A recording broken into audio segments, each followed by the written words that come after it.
Goed, ek doen eens montage. In gewaande onskuld van jeug, vol drome en ambisie, iemand te wees, 'n spoor te laat, skryf ek 'n storie op die trein wat stoom deur die Karoo.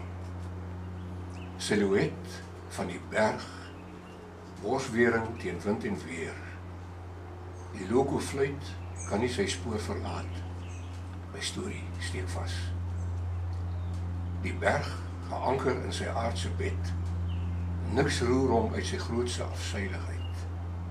Ek wil weet wat hom so 'n berg kan maak, met bliksels wolk, wat lig sleep oor spieke en sprete, waar orakels skuil met geheime van tye en kontinente. Ek stoom verby, moet na intieme onkunde van jare terugkeer, waar vreemde stelsels prospekteer om iets wat tussen skalies sit, met boor en breking los te skud.